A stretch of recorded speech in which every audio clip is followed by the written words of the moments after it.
The third round of the Ferrari Challenge North America sees us in Georgia and Road Atlanta.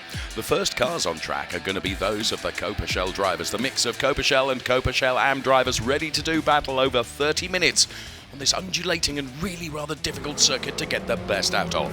There were some bold and ambitious moves, including this one from Roger Montfort, who made it count and made it stick. A brilliant overtake. Lance Corley, of course, local driver leading in Copa-Shell AM, and what an opportunity presented to David Voronin, who got himself ahead of Cameron Root, perhaps with the advantage of a back-marking driver that played into his hands nicely. One or two cars would fall by the wayside, including that of Thor Haugen. Thankfully, he was perfectly okay, but it would bring the safety car out and mean that the race would finish under the checkered flag, and it would be victorious for Lance Corley, and of course victorious for David Voronin as well. So brilliant stuff there from Ferrari Challenge. Copa-Shell, it wouldn't be long before the Trofeo Pirelli cars would line up on the grid, and Dylan Medler on pole position, though, was usurped immediately by Matt Kurjewski.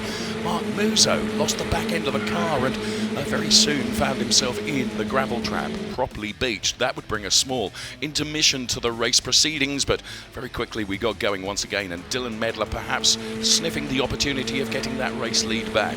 Tony Davis was driving a brilliant race as well, though he was being chased all the time as well, and had to really overtake cars and defend his position from the hard-charging Justin Rothberg in Trofeo Pirelli AM, who'd also put his car on pole position, but a brilliant start from Tony Davis. Now here, Dave Musial Jr. to the left-hand side of your picture.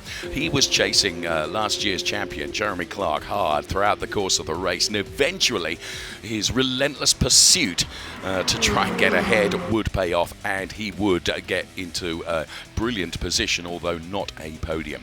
However, for Matt Kurjewski, he would take the win for Trofeo Pirelli, and for Trofeo Pirelli AM, it would be Tony Davis that would head towards the wave double checkers and take his victory in Trofeo Pirelli AM. Great camaraderie between the drivers in the paddock, as you can see, as Dylan Medler and Matt Kurjewski celebrating together on the podium. Celebrations are always loud and proud in Ferrari Challenge.